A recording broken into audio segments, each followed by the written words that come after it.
안녕하세요. 저는 30대 직장인입니다.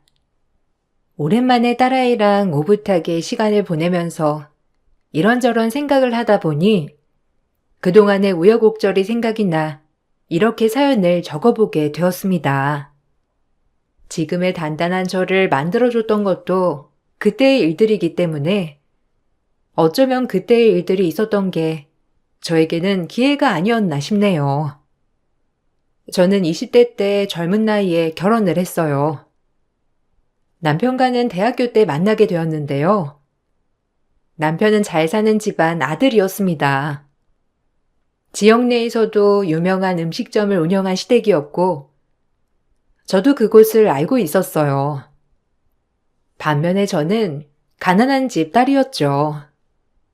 대학도 겨우겨우 입학을 했었고, 낮에는 학업, 저녁에는 알바로 하루 종일 바쁘게 보내는 평범한 학생이었습니다. 저와는 다르게 남편은 집에서 입학 기념으로 차를 사줬고 수업을 듣고 나서는 친구들을 이끌고 음식점이며 술집이며 다니며 바쁘게 지내던 부잣집 도련님이었어요. 생활부터 달랐던 우리가 만나게 되었던 이유는 대학 동기 중에서 남편과 동창생이 있었기 때문이었어요. 저와 친하게 지내던 대학 동기가 남편과 고등학교 동창이었는데 우연히 마주친 후 남편은 저에게 호감이 생겼다면서 저를 소개해달라고 했던 것이죠. 저는 그때 당시 생활이 힘들어 연애를 할 생각조차 못했지만 남편은 저에게 적극적으로 대시를 했어요. 그렇지만 전 상황 때문에 거절을 했었죠. 계속해서 들이대는 남편을 거절하고자 당시의 생활을 모두 말해줬는데 남편은 오히려 괜찮다면서 더욱 적극적으로 대시를 했어요. 제 상황을 다 알면서도 받아주는 남편이 저는 더 멋있게 느껴졌던 것 같아요. 그렇게 저희는 연애를 시작하게 되었습니다. 그러던 중 연애를 하다가 1년 만에 아이가 생기게 되었어요. 남편은 당연하듯이 아이를 낳자고 했지만 전 주저할 수밖에 없었습니다. 당연히 학생 신분이었고 집도 넉넉하지 않아서 당장 결혼을 하는 것이 무리라 생각이 들었기 때문이었어요. 그렇지만 남편의 생각은 달랐습니다. 제가 주저하는 사이에 남편은 양가 부모님에게 임신 사실을 알려버렸어요. 당연히 양쪽 집안은 난리가 났고 특히나 시댁에서는 엄청나게 반대를 했죠. 시모는 저를 따로 불러서 절대로 결혼은 안 된다면서 못 박아두기도 했습니다. 단도직입적으로 말할게. 오진이랑 헤어져 줘. 네가 임신했다고 하더라도 우리는 너 받아줄 수 없으니까 그렇게 알아. 결혼이라는 건 양가가 축복해서 하더라도 어려운 게 결혼이야. 그런데 이렇게 시작도 하기 전에 삐걱거리는데 앞으로 제대로 살 수 있을 거라고 생각하니? 니네가 아직 젊어서 모르는 거야. 다른 말 안 할 테니 아이 지우고 우리 애랑 헤어져. 어머니, 이런 말이 어떻게 들리실지는 모르겠지만 아직 우진이랑 결혼에 대해서도 자세하게 말을 해본 적이 없어요. 제가 고민하는 사이 우진이가 양가 가족들에게 다 알린 것 같은데 저도 아직 학업이 끝마쳐진 것도 아니고 앞으로 해야 할 일들도 많은데 갑작스러운 상황이라 너무 당황스러워서 제대로 말씀을 못 드렸던 것 같아요. 참나? 그럼 우리 우진이가 혼자서 이 생쇼를 하고 있다는 거니? 너 되게 뻔뻔하구나. 내 앞에서는 아니라고 하면서 우진이 뒤에 쏙 숨고 우진이한테는 결혼하자 어쩌자 하는 거 아니니? 너네 집 사정도 내가 다 알고 있다. 너 우리 집이 잘 사니까 땡 잡았다 생각했니? 그딴 생각 집어치워라. 난 너 같은 애 내 며느리로 받아들일 생각 없으니까. 내 앞에서 고민하는 척 아닌 척 하지 말라는 거야. 네가 그러지 않고서야 왜 걔가 결혼하겠다고 나서? 죄송합니다. 그렇지만 저랑 의논해서 결정한 일은 아니었어요. 저도 이렇게 갑자기 양가 부모님께 말을 할 줄이야 생각도 못했어요.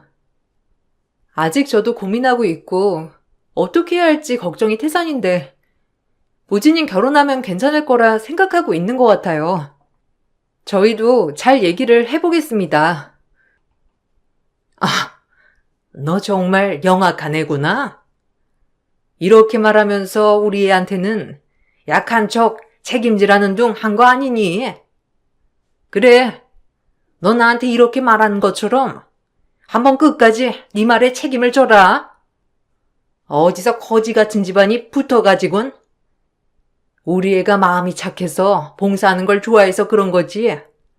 너한테 정말 사랑해서 만났을 거라 착각하지 말아라. 저를 찾아온 시모는 결혼을 하겠다고 남편이 말한 이유가 뒤에서 제가 조정을 하고 있다고 생각했기 때문이었어요. 그렇지만 당시 저는 임신을 하더라도 결혼을 해야 하는가에 대해서 큰 고민을 하고 있었던 상황이었죠. 결혼에 대해서는 확신이 없었던 상황이었지만 양가 부모님이 임신 사실을 모두 알게 되었고 거기다가 친한 지인들도 알고 있는 상황에서 어떻게 해야 할지 난감했어요. 남편은 결혼에 대해서 확고했고 주저하고 있었던 저와는 다르게 결혼을 더욱 적극적으로 밀어붙였습니다. 시모와는 다르게 시부는 결혼에 대해서 찬성했어요. 왜냐하면 당시 시부가 하고 싶었던 사업이 있었는데 자금이 모자라던 찰나였거든요. 부려든 축의금을 받는다면 그 돈으로 사업을 할 수 있을 거란 생각에 시부는 찬성을 했다고 남편은 나중에 말해 주었죠. 결국 시부와 남편이 막무가내로 밀어붙이면서 저희는 그렇게 결혼을 하게 되었습니다. 저와 시모의 사이는 당연히 좋지 않았어요. 저희 친척 중에서 외국에 나가게 되면서 몇 년 비게 되는 집이 있었는데 그 집으로 들어가면서 그렇게 신혼생활을 하게 되었습니다. 시모는 그 과정도 너무나 탐탁치 않게 생각을 했어요. 저는 임신을 하고 나서 학교를 휴학하게 되었지만 남편은 시댁 지원으로 학교를 그대로 다녔습니다. 가끔씩 친한 동기가 전화를 해와 학교에서 남편의 생활을 알려주곤 했는데 그때마다 정말 많은 생각이 들더라고요. 정연아, 몸은 좀 어때? 잘 지내지? 이제 아이 태어날 때 얼마 안 남은 거 아니야? 배는 많이 나왔어?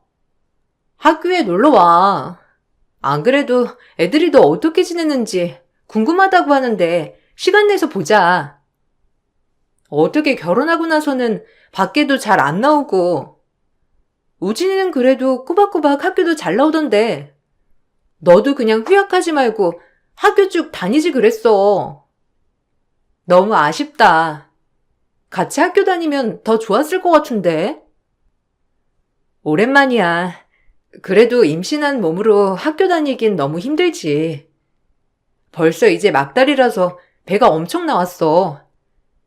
이제 언제 아이 낳아도 이상하지 않을 정도야. 잘 지내고 있어? 안 그래도 친구들 다 만나고 싶은데 몸도 무겁고 그래서 밖에 나가기가 쉽지 않네. 아이 낳고 나면 학교 가야 하는데 벌써부터 걱정이다, 야. 남편이랑 자주 마주쳐? 우리 둘 중 한 명이라도 그래도 학교는 가야 하니까 잘 가는 것 같은데 학교 잘 다니고 있나 보네. 우진이? 그럼 학교 생활 열심히 하고 있는 것 같던데? 모르는 사람이 보면 결혼한 지도 모를 것 같아. 누가 애 아빠라고 하겠냐? 걔 뭐 똑같지. 주변 사람들한테 잘하고 돈도 잘 쓰고 뭐. 그래도 나는 결혼했으니까 좀 강의만 듣고 가겠지 싶었는데 동기들이랑 잘 어울리고 다니는 것 같더라? 걔네 과에서도 평판 엄청 좋더라고.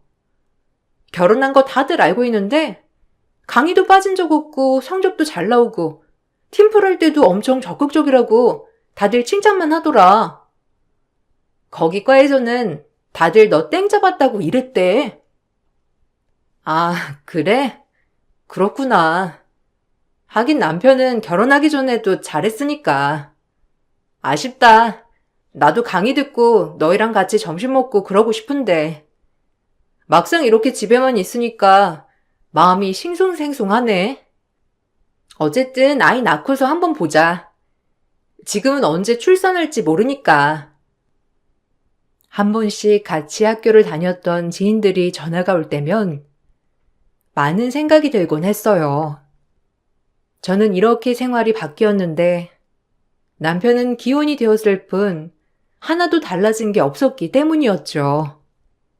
그렇지만 당장 학교에 다닐 수 있는 상황도 아니었기 때문에 출산을 하고 나서 아이가 어느 정도 크면 다시 학교를 다닐 꿈만 꾸었습니다. 남편은 휴학 없이 쭉 학교를 다녔어요. 저에게는 출산을 하고 나서 아이가 돌이 되면 다시 복학을 하라며 말을 했고, 전 그 말을 믿었죠. 얼마 뒤 저는 출산을 하게 되었어요. 돈벌이도 없었고, 친정이든 시댁이든 아무도 지원을 해주지 않았기 때문에 병원에서 바로 퇴원하고 집으로 오게 되었어요. 출산을 하고 나서 시댁에선 아이만 데리고 갈 뿐 저를 보려고도 하지 않았어요. 정말 웃겼던 건 시댁 식구들은 다른 사람들에게 며느리에게 하나부터 열까지 다 해준다면서 말을 했다고 하더군요. 우연히 친정엄마가 그 말을 듣고선 너무나 기가 차 했었죠.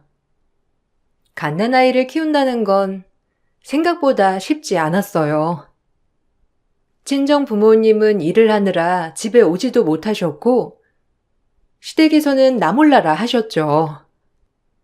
남편은 낮에는 학교에 저녁에는 친구들과 어울리느라 아이를 한 번도 돌봐주지 않았어요. 저는 밤낮으로 아이를 돌보면서 지냈는데 한 번은 아이가 열이 갑자기 올랐던 날이 있었어요. 낮에 병원에 다녀왔지만 아이의 상태는 시간이 갈수록 점점 더 나빠졌어요. 시험 기간이라면서 공부를 해야 한다고 나간 남편에게 연락을 해야 하나 고민을 하다가 축 처진 아이의 상태를 보고서는 전화를 하게 되었습니다. 어디야? 지금 집에 좀 오면 안 돼? 수아, 열이 안 떨어져. 약도 먹였는데도 열도 안 떨어지고 기운 없이 축 처져 있어서 응급실이라도 가봐야 할 것 같은데 좀 와주면 안 돼? 근데 왜 이렇게 시끄러워? 시험 기간이라서 공부한다고 도서관 간다고 한 거 아니었어? 지금 어디야? 공부하는 거 아니면 집에 좀 바로 와. 아, 잠깐 공부하다가 머리 좀 식히려고 나왔어. 그냥 약 좀 먹이고 있으면 안 돼? 지금 당장 못 가. 친구들이랑 다 같이 나왔는데 어떻게 나만 아이 아프다고 빠져. 정 급하면 택시 타고 갔다 와. 원래 그쯤 애들 자주 아프대. 그리고 열 좀 나는 거 가지고 응급실 가는 것도 좀 그렇지 않나? 그냥 좀 있어 봐. 내일까지 열 많이 나면 병원에 다시 가보면 되는 거지. 며칠 동안 열이 안 떨어졌잖아. 애가 기운이라도 있으면 몰라. 기운 없이 축 처져 있고 숨소리도 이상해. 약 먹어도 열이 하나도 안 떨어지는데 가봐야 할 것 같아. 그리고 공부한다던 사람이 머리 식히려고 어딜 간 거야? 설마 지금 술집이야? 술 마시고 어떻게 공부하러 다시 간다는 거야? 장난하지 말고 지금 당장 와. 그동안 공부한다면서 애도 한 번 안 보고 집에도 잘 안 들어왔잖아. 뭔 소리 하는 거야? 나 오늘 못 들어가. 아니, 안 들어가. 네가 집에 있으니까 애는 네가 보는 거지. 지금 공부하느라 바쁜 나한테 집에 가서 애까지 보라는 거야? 그럼 너는 뭐 하는데? 너는 그냥 집에 앉아서 애만 보고 있잖아. 네가 똑바로 애 안 봐서 아픈 건데 그 책임을 왜 나한테 묻는 건데? 너 진짜 웃긴다. 애가 아프면 네가 알아서 병원 가고 그래야지.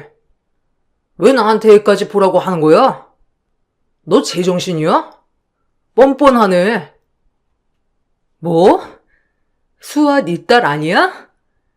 네 딸 아픈데 당연히 집에 와서 어떤지 봐야 하는 거 아니냐고. 지금 너야말로 제정신이야? 애가 며칠 동안 열 때문에 아파서 정신이 없는데 아빠가 된 게 매일 집에도 안 들어와. 술 마시러 다녀. 지금 뭐 하자는 건데? 제발 좀 정신 좀 차려. 됐고, 나 오늘 안 들어갈 거니까 네가 알아서 병원을 가든지 말든지 해. 네가 애를 똑바로 봤으면 애가 아팠겠냐? 네가 제대로 안 보니까 아픈 거지. 아유, 내가 미쳤지. 너 같은 거랑 결혼해가지고 애도 다 너 때문에 아픈 거니까 알아서 해. 아이가 태어나고선 남편은 전과는 전혀 다른 사람이 되어 있었죠. 임신을 했을 때만 하더라도 제가 먹고 싶다는 건 새벽에도 바로 달려나가 사오던 사람이었는데 한순간에 남편은 달라지고 말았어요. 시간이 점점 지날수록 집에도 제대로 들어오지 않았고 친구들, 지인들과 술 마시러 다니느라 늘 만취에 들어왔습니다. 모든 것을 이해해주고 넘어감에도 남편은 저와 결혼을 한 탓에 제대로 놀지도 못한다면서 모든 걸 제 탓이라며 탓했어요. 남편의 행동에 전 당장이라도 남편과 헤어지고 싶었지만 그때 당시는 더욱 아무것도 없었던 상황이었습니다. 아이도 너무 어리기도 했고 대학 졸업도 하지 않았는데 거기다가 넉넉하지 않은 친정 상황에 도움도 받을 수 없었죠. 남편은 미혼 때와 마찬가지로 대학 생활을 즐겼습니다. 오히려 결혼을 하고서도 학교 생활을 성실하게 한다는 점 때문에 학과에서는 평판이 좋다고 하더라고요. 가정에 소홀한 남편이었지만 마치 가정에 충실한 것처럼 말을 하고 다녔다는 것도 알게 되었어요. 정연아, 잘 지내고 있어? 언제 복학할 거야? 너 복학하고서 학교 다니면 나는 일하고 있겠다. 이제 수아 몇 살이야? 어린이집은 다니고 있어? 그러면 너도 얼른 복학해서 학교 다녀. 우진이는 학교도 잘 다니고 있는 것 같던데. 너도 진짜 대단하다. 어떻게 우진이 학교 생활 다 이해해주고 있는 거야? 뭐 우진이도 보니까 집에 잘하는 것 같더구만. 잘 지내고 있는 거지? 오랜만이야. 나도 복학은 하고 싶은데 수아가 아직 어린이집에 다니고 싶어 하지 않는 것 같아서 고민 중이야. 학교 가려면 등록금도 필요하고 일을 먼저 해야 할 것 같은데 이게 상황이 좋지 않네. 나도 학교 다녀서 얼른 졸업하고 싶다. 그래도 졸업하면 취업하는데 좋지 않을까 싶은데 영 기회가 안 되는 것 같아. 아무래도 수아 좀 더 커서 다녀야 하지 않을까 싶기도 하고. 어? 그래도 너네 시댁에서 지원 많이 해주지 않아? 우진이가 생활비며 뭐며 다 자기 집에서 받는다면서 막 자랑하던데? 그래서 다들 너 되게 잘 사는 줄 알고 있어. 학비 걱정이면 시댁에 좀 부탁해봐. 생활비도 주시는데 학교 다닌다고 하면 좀 지원해 주시지 않을까? 너도 너무 아이만 챙기지 말고. 우진이 말로는 너네 시어머니가 애 봐준다고 했는데 네가 거절했다며. 왜 그래? 아무래도 시댁은 좀 불편한가? 무슨 소리야. 시어머니 나한테 전화도 안 오는데. 우진이가 학교에서 뭐라고 하고 다니길래 그런 말이 나와? 그리고 시댁에서 생활비를 다 대준다고? 누가 그래? 우진이한테 주는지는 모르겠는데 난 한 번도 받아본 적 없어. 아, 걔는 학교에서 뭐라고 말하고 다니는 거니? 진짜 황당하다. 어머, 그래? 아니, 난 우진이가 너 너무 잘 지낸다고. 자기 집에서 여행도 보내주고 아이도 봐준다고 했는데? 네가 너무 애를 사랑해서 다 거절하고 집에서 아이 보고 있다고 하던데? 그런 거 아니었어? 아니, 그럼 생활은 어떻게 하고 있어? 우진이는 그냥 결혼하기 전이랑 똑같아. 똑같이 밥도 잘 사고 그러던데. 너 진짜 괜찮은 거야? 아니, 난 우진이가 하도 말을 하길래 너도 잘 사는구나 싶었지. 남편뿐만 아니라 시댁에서도 마찬가지로 밖에서는 모두 좋은 시댁, 남편으로 포장하며 말하고 다녔던 것입니다. 뒤늦게 그 사실을 알고서는 너무 황당하고 어이가 없었죠. 시댁에서는 생활비 명목으로 저에게 돈을 주었다고 했지만 전 한 푼도 받지 못했어요. 남편이 시댁에서 용돈을 받았으면서 생활을 했으니 생활비 준 거나 다름없다고 했지만 저에게 준 적은 없었죠. 특히나 아이에게 쓰는 돈이 있으면 미리 말을 해야 하고 결제를 하고서도 영수증을 줘야 했어요. 제가 커피 한 잔이라도 사 먹는 날에는 돈 한 푼 벌어오지 못하면서 집에서 돈 축내고 있다면서 온갖 핀잔을 들어야 했죠. 전 친정에서 조금씩 보내주는 돈과 제 사정을 알고 있었던 소수의 동네 사람들 배려로 등하원 도움 일을 하면서 겨우 생활을 했습니다. 남편 앞으로 있는 재산들 때문에 국가 지원도 받지 못하고 전 전전긍긍하며 살 수밖에 없었는데 남편은 결혼 전과 똑같이 여유롭게 살았어요. 아이가 어느 정도 크고 난 후에는 전 대학에 다니고 싶다고 말을 했습니다. 남편에게 그 말을 하자 남편은 코웃음만 치더군요.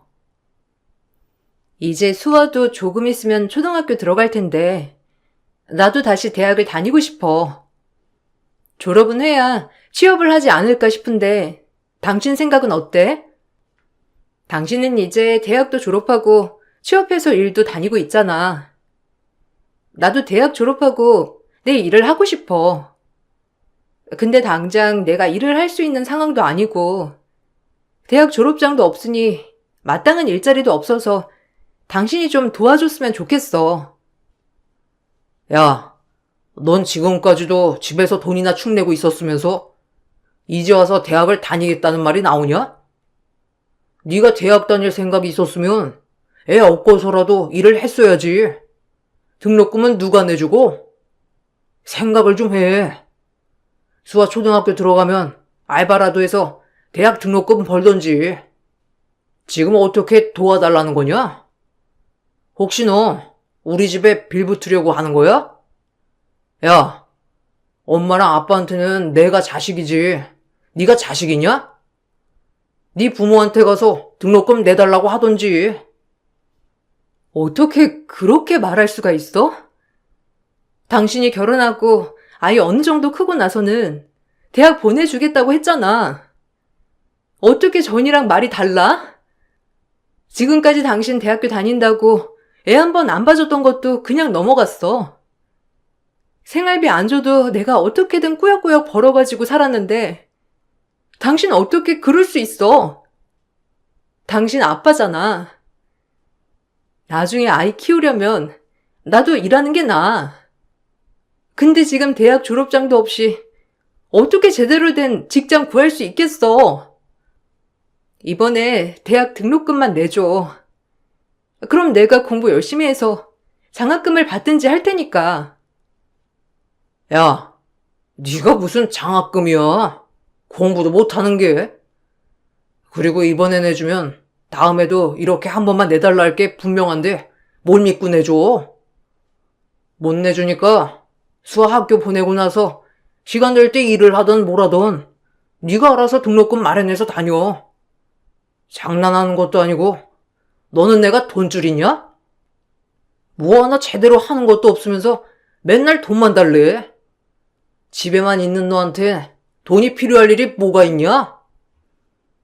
남편은 당연하다는 듯이 안 된다고 말을 하더라고요. 결혼 전에는 뭐든 다 해줄 것처럼 말을 했지만 결국 대학 지원은커녕 일을 하면서 버는 돈도 생활비로 한 번 준 적이 없었죠. 아이 관련해서는 마치 회사 결제를 받는 것처럼 전 남편에게 모두 보고를 해야 했어요. 더 이상 이렇게는 못 산다고 생각을 했던 저는 아이가 유치원에 간 사이에 열심히 아르바이트를 하게 되었습니다. 그렇게 번 돈을 꼬박 모았고 친정에서도 조금씩 지원을 해주시면서 대학 등록금을 마련할 수 있었어요. 아이가 학교에 들어가게 되면서 저도 같이 다시 학교를 다니게 되었는데 등록금을 벌면서 입학 준비를 하는 건 정말 힘들었지만 이번이 아니면 다음에는 기회가 없을지도 모른다는 생각에 죽어라 공부를 했습니다. 이렇게 열심히 했음에도 남편은 저를 응원해 주기는커녕 비웃기만 했죠. 야, 주제에 맞게 살아. 이제 와서 대학 나온다고 다 늙은 아줌마를 어디서 써주겠냐? 그리고 아이 키우면서 안 그래도 나쁜 머리 더 나빠졌는데 너보다 훨씬 젊은 20대 청춘들이랑 너랑 같냐? 좀 주제를 알고 살아라. 내가 진짜 창피해가지고. 그리고 과는 그게 뭐니? 차라리 졸업하고 바로 취업이라도 잘 되는 학과라도 가던지. 아휴, 답답해가지고. 내가 눈에 뭐에 쓰였는지 이런 것도 예쁘다고 결혼을 했네. 응원은 해주지 못할 망정. 지금 무슨 말을 하는 거야? 내가 전부터 말하지 않았나? 내 꿈이라고. 남편이라면 그래도 이 정도 스스로 시작하는 거 장하다고 해야 하는 거 아니야? 내가 애를 안 보기를 해 집안일을 안 해. 학교 수업도 다 들으면서 열심히 공부하는데 옆에서 당신은 나한테 대단하다, 잘한다, 응원해줘야 하는 거 아니야? 뭘 제대로 해야 응원을 해주지. 하여튼 남들 하는 건 다 따라해야 만족하냐? 네 형편에, 네 주제에 대학 나와서 뭐하게? 어차피 너 애도 봐야 되고 거기 학과 나오면 밥 먹고 살 수 있냐? 시험이라도 보려고? 네 머리로? 아이고, 애초에 안 될 거 몇 년 허비하지 말고 그냥 정리해. 취업이라도 잘 되는 과라면 모를까?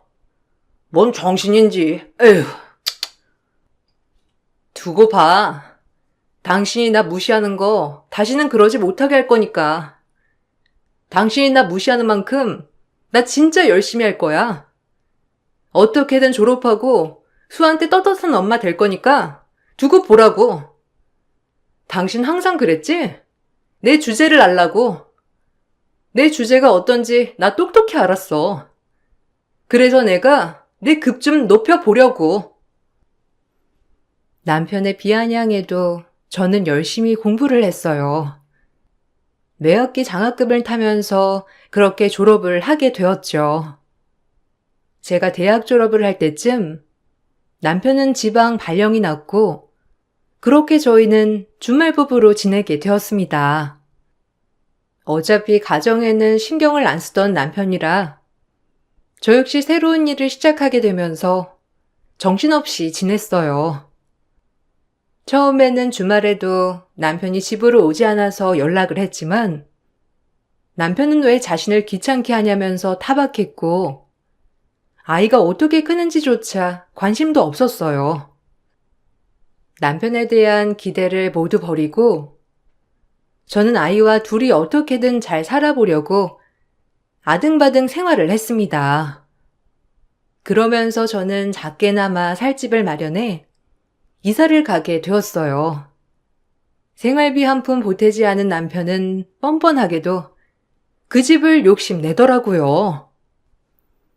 야, 너 어떻게 그 집을 구할 생각을 했냐?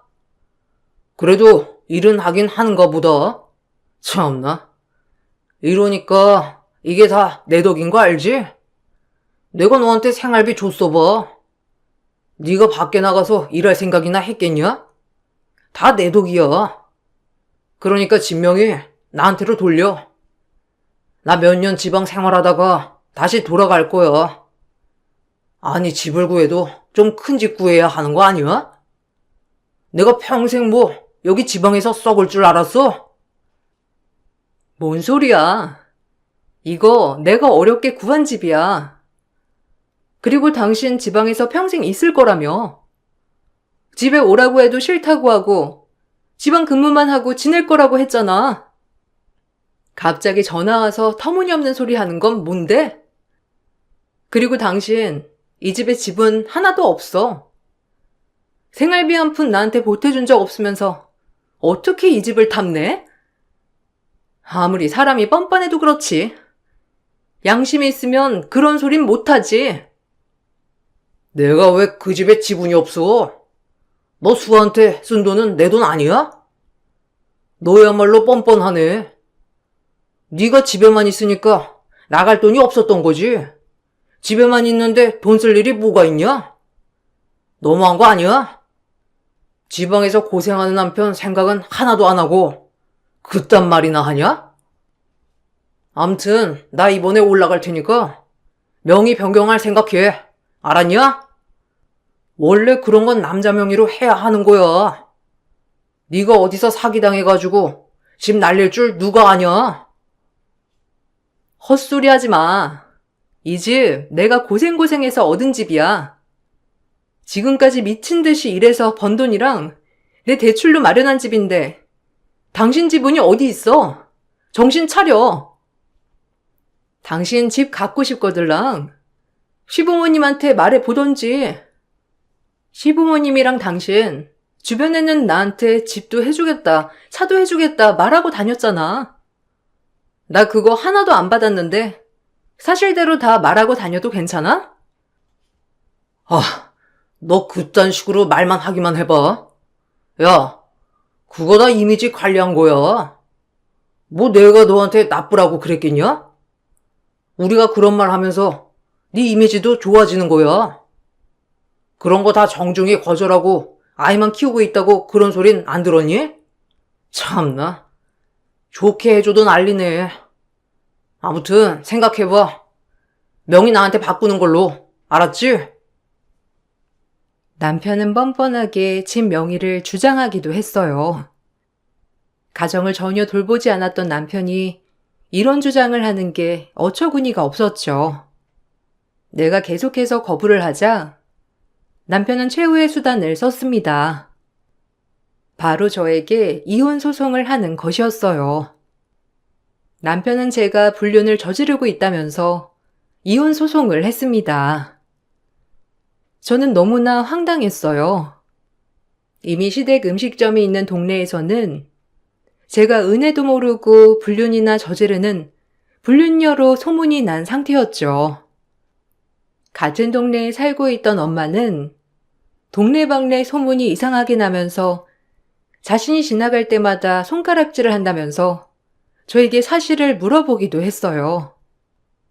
거기다가 시모는 쉬는 날 집에서 아이와 쉬고 있는 저를 찾아와 제 머리채를 잡아 끌고 거실까지 막무가내로 들어오시기도 했습니다. 별것도 아니네. 임신했다면서 들이밀길래 받아줬더니만 그 은혜 보답할 줄은 모르고 이따위 짓거리를 해. 너 수아는 우진이 딸 맞긴 하니? 지금껏 우리 우진이 고생하면서 일할 동안에 너는 더러운 짓거리나 하고 다녔어? 내가 너 그럴 줄 알았다. 애초에 너를 받아줘서는 안 되는 건데 내가 미쳤지. 당장 우진이랑 헤어져라. 아니 네가 헤어진다고 안 해도 내가 너희 갈라놓을 거야.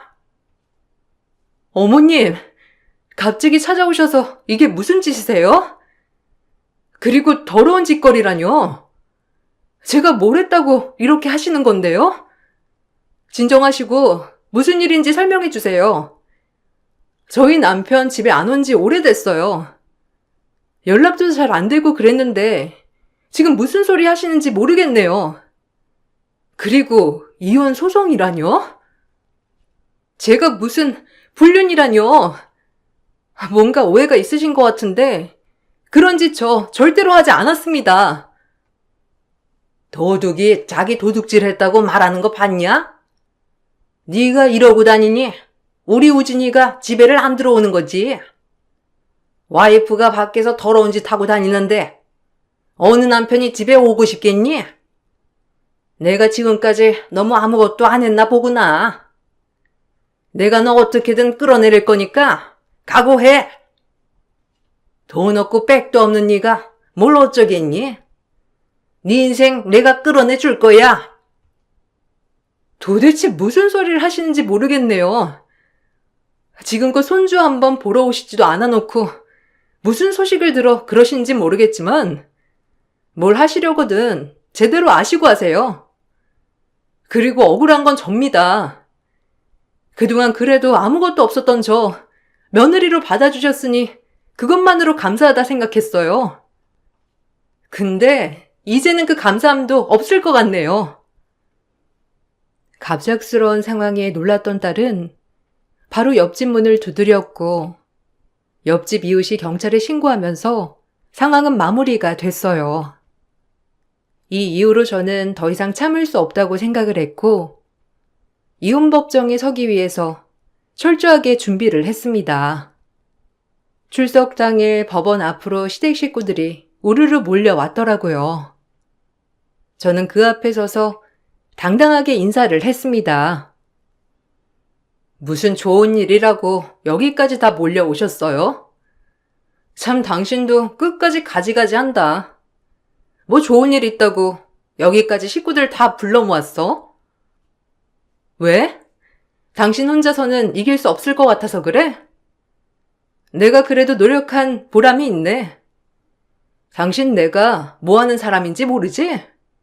알 턱이 있나? 집에 와본 적도 없는데. 무슨 일 하는지도 안 알아봤니? 무슨 일 하는데? 당신 그냥 사무직으로 근무하는 거 아니야? 당신이 뭔 일을 하든 말든 내가 무슨 상관이야? 됐고, 당신 불륜 저지른 거 나 다 증거 가지고 있어. 내가 모를 줄 알았지? 어떻게 지방에서 고생하는 남편 뒤통수를 이렇게 치냐? 겉으로는 순수한 척, 아이 위하는 척 하면서 속으로는 온갖 쓰레기 짓은 다 하고 다녔지? 내가 모를 줄 알았어? 당신이 이제 끝이야. 참 방귀 낀 놈이 성낸다더니만. 이건 뭐 더러운 짓? 너 소개하니? 집안 근무하면서 딴 여자랑 살림 차린 건 뭐 깨끗한 짓이니? 아주 소문이 자자하더라. 얼마나 더럽게 놀았으면 지방마다 애인 한 명씩 다 있다고 소문이 나니? 참나, 세상 좋은 남편인 척하고 살면서 온갖 더러운 짓은 다 하고 다니고 그거 당신 아니야? 그래, 이참에 다 정리하자. 안 그래도 정리하려고 했는데 당신이 스타트 끊어줘서 고마워. 뭔 소리야? 당신이 뭘 한다고 그래? 그리고 당신 그거 뭐야? 왜 변호사 배지 달고 있어? 당신 설마 변호사 시험 봤어? 아니 언제? 당신 대학교 졸업만 한 거 아니었어? 와, 진짜 어이없네. 어떻게 그런 걸 남편한테 한 번 말도 안 할 수 있어? 엄마 아빠 얘 좀 봐. 변호사 됐나 봐. 나 진짜 어이가 없어가지고. 너 언제 변호사 됐는데? 그래, 너한테는 내가 여러 번 말했는데도 귀뚱으로 듣지도 않았지. 그렇게 비웃을 때 실컷 비웃으라고 했지? 각오해. 당신이 어떻게 살았는지 내가 찬찬히 짚어줄 테니까. 우리 헤어지는 거 맞아. 근데 이 자료는 내가 아니라 당신이 줘야 할 거야. 아, 그리고 아줌마. 저번에 저희 집 들어오셔서 저한테 폭력 휘두르셨죠? 저 그거 신고도 했는데 아시는지 모르겠네요. 폭력 휘두르면서 저랑 우리 딸 정신과 치료받고 있는 거 다 청구할 테니 여기서 이러시지 마시고 얼른 가셔서 어떻게 해결할지 준비나 하세요. 전 대학 졸업 후에 로스쿨에 진학을 했어요. 정말 치열하게 공부를 하면서 언젠가는 제 딸과 행복하게 살겠다는 다짐을 했죠. 다행히 졸업 후 시험도 바로 통과를 해서 변호사가 되었습니다. 남편이 제출한 증거는 변호사 일을 하면서 증거 확보로 숙박시설의 동료 변호사들과 단체로 들어가는 장면을 교묘하게 짜집기해서 찍은 사진이었어요. 거기다가 저희 집 앞에 살던 이웃집 남자도 상간남이라 주장을 했지만 터무니없는 주장이었죠. 오히려 남편이 그동안 지방에 근무하면서 여러 여자와 부정행위를 해왔던 것, 생활비도 한 번 준 적이 없었다는 것, 저와 딸을 유기한 거나 다름없다는 점이 모두 인정되면서 결국 남편은 저에게 위자료를 지급해야 했어요. 남편은 집에 대한 재산 분할을 주장했지만 그 또한 지금까지 생계를 책임졌던 것은 저였으며 자녀 양육 비용 또한 모두 제가 부담을 해왔기에 대부분의 재산은 제가 가지고 올 수 있었습니다. 여기에 저는 시모에 대한 일방적인 폭력도 신고를 했고 민사까지 진행을 하면서 시댁을 초토화했어요. 상간녀로 소문이 났던 것도 명예훼손으로 고소를 하게 되면서 동네방네 시댁과 남편의 실체가 밝혀지게 되었죠. 결국 시댁과 남편의 가면이 벗겨지게 되었고 시댁 가게는 좋지 않은 입소문에 문까지 닫게 되었습니다. 시댁이며 남편이며 저를 그렇게 무시했기 때문에 전 더 독하게 공부를 할 수 있었어요. 그렇게 변호사가 되었고 이혼까지 하게 되었어요. 남편의 부정행위는 회사에도 모두 알려지게 되었다고 하더라고요. 사내 징계를 받게 되면서 진급도 어려워지게 되었고 남편이 말하던 대로 지방에만 전전하며 정착도 못하고 떠돌고 있다고 해요. 당시에는 너무나 힘들고 괴로웠던 일이었지만 어쩌면 그때의 상황이 저에게는 다시 발돋움할 수 있었던 기회가 되었던 것 같기도 해요. 제 긴 사연을 들어주셔서 정말 감사합니다.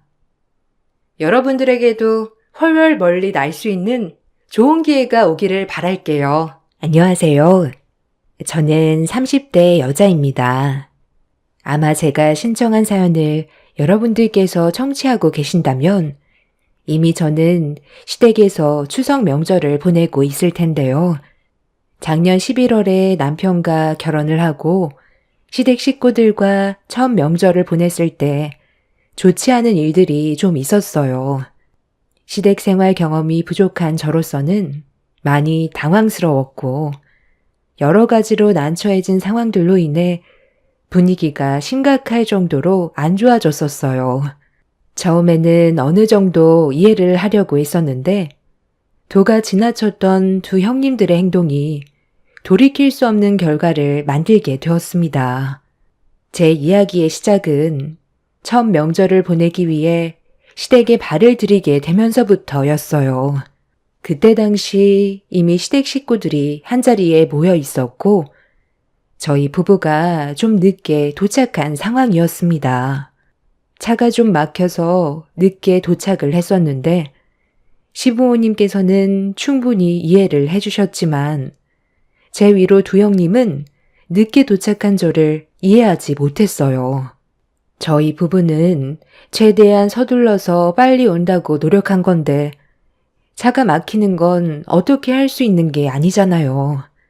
그래서 시모가 오다 보면 늦을 수도 있는 거니 그런 거 가지고 뭐라 하지 말라면서 상황을 정리해 주셨지만 두 형님들은 이미 앞치마를 두르고 주방에서 음식을 만들고 있어서 그랬는지 저를 불만 섞인 표정으로 바라보고 있었어요. 전날부터 분위기가 안 좋아질까봐 죄송하다며 어색한 미소로 상황을 풀어나가려 노력했습니다. 하지만 사람 마음이라는 게 한 번 생긴 불만은 좀처럼 쉽게 풀리지 않았습니다.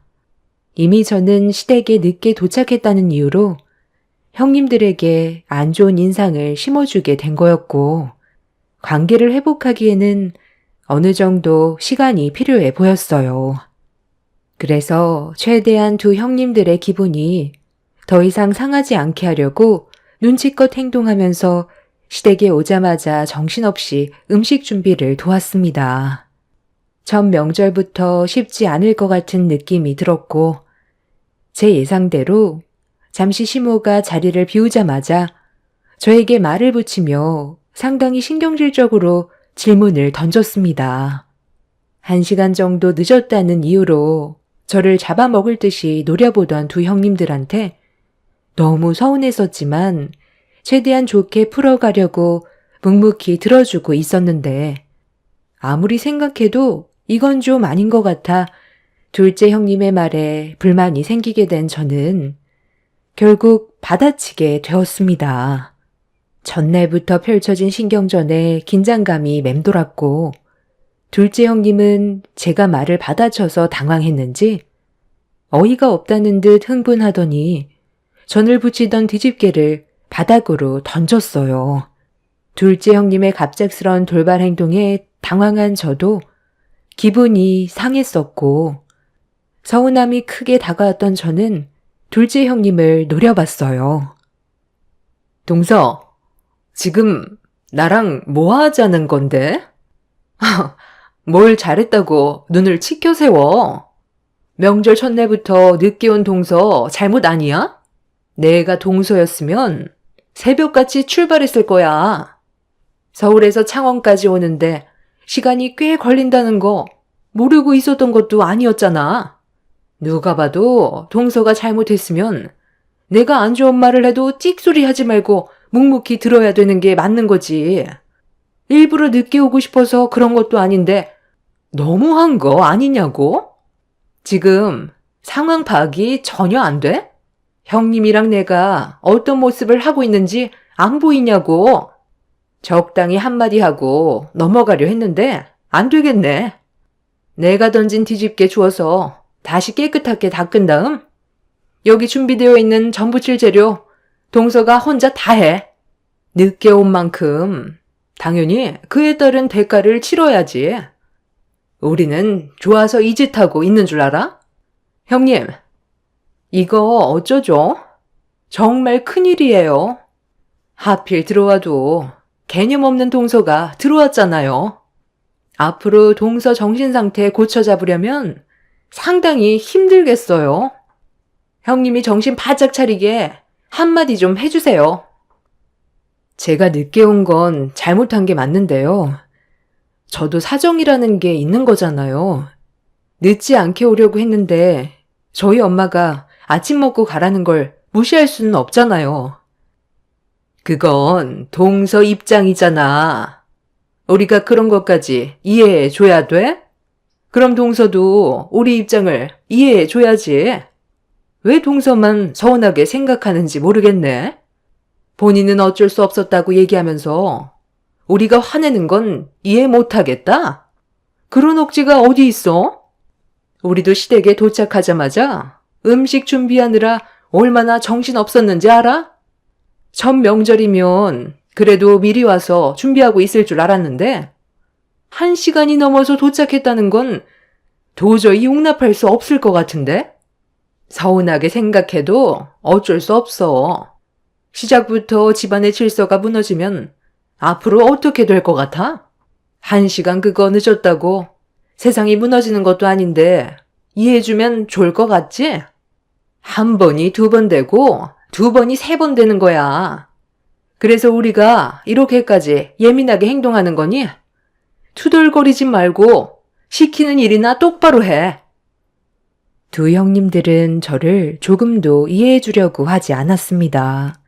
진정이 서울이라 시부모님께서도 부모님과 충분히 시간 보내고 오라고 하셨지만 저도 눈치가 보여서 아침 일찍 출발하려고 했었는데 아침 식사만 같이 하길 원해서 음식 준비하는 거 도와드리고 그렇게 간단하게 식사를 끝낸 뒤 출발을 했던 거였는데 형님들이 이렇게까지 화낼 거라곤 전혀 예상하지 못했었어요. 시부모님도 저를 이해해 주셨는데 형님들이 되레 화를 내니 기분이 별로 좋지 않았어요. 그래서 저 혼자 음식을 다 만들라는 형님들의 말을 듣는 순간부터 손가락 하나 까딱하지 않고 그 자리에서 가만히 서 있었어요. 형님들은 제가 시키는 대로 행동하지 않자 흥분을 해서는 얼굴을 붉혔고 점점 더 분위기는 심각해졌어요. 결국 바닥에 던져버렸던 뒤집개를 형님이 다시 들더니 제 얼굴을 향해 올렸습니다. 지금 뭐 하는 짓들이야?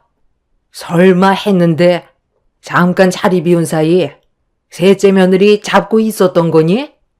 내가 좀 전에 너희들한테 뭐라고 그랬어? 셋째가 좀 늦어도 천명절이고 차가 많이 막히는 것 같으니까 그걸로 문제 삼지 말라고 했잖아. 그새를 못 참고 애를 잡고 있어? 셋째가 많이 늦는다고 투덜거리더니 결국 일을 저지르려 했구만. 너희들은 자매도 아니면서 하는 짓이 어쩜 그리 똑같니? 같은 학원에서 한솥밥 먹고 있으니까 둘이 편먹고 막내를 따돌리는 거야? 어머님, 좀 전에 무슨 일이 있었는지 전혀 모르시면서 왜 동서 편만 드세요? 저희도 최대한 좋게 얘기했고 늦게 온 만큼 좀 더 움직이라고 했던 건데 형님이랑 저한테 눈을 치켜 세우더니 아무것도 하지 않고 가만히만 있었다고요. 그래도 이 집안에 엄연한 서열이 있는 거고 손윗사람을 무시하는 행동을 하는데 가만히 있으면 동서가 앞으로 저희를 얼마나 무시하겠어요.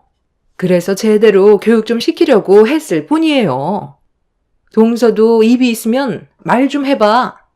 우리가 잘못한 거야? 원인 제공은 동서가 해놓고 왜 우리가 어머님한테 욕을 먹어야 하는 건데?